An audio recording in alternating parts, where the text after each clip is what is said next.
আসসালামু আলাইকুম, সবাই কেমন আছেন? আশা করি ভালো আছেন। আজকে তৈরি করব ঢেঁড়স ভাজি, ঢেঁড়সের ভর্তা। কথা না বাড়িয়ে চলুন রেসিপিতে চলে যাই। দুপুরে কি রান্না করব ভেবে পাচ্ছিলাম না। পরে মনে পড়লো বাসায় অনেক ভেন্ডি আছে, তাই আজকে ভেন্ডি দিয়ে দুইটি রেসিপি তৈরি করলাম।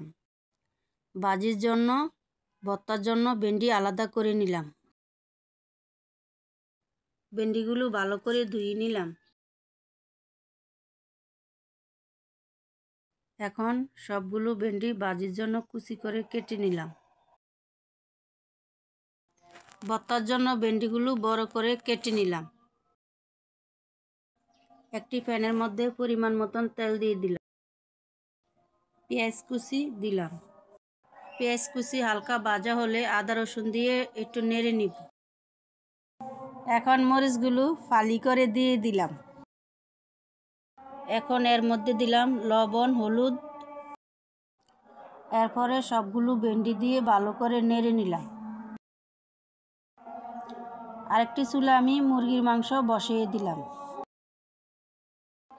ভেন্ডি ভাজি হয়ে গেছে, নামানোর আগে ধনিয়াপাতা দিয়ে নামিয়ে ফেলব। আমি আগে থেকে ভেন্ডিগুলো সিদ্ধ করে নিয়েছিলাম।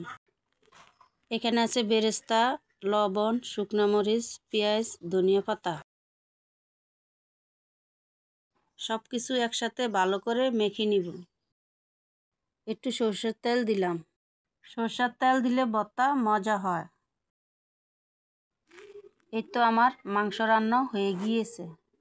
এই যে দেখেন, আমার মাংসের কালারটা অনেক সুন্দর হয়েছে, দেখলে খেতে ইচ্ছা করে। এই তো তৈরি হয়ে গেল আমার ভেন্ডি ভাজি এবং ভেন্ডির ভর্তা।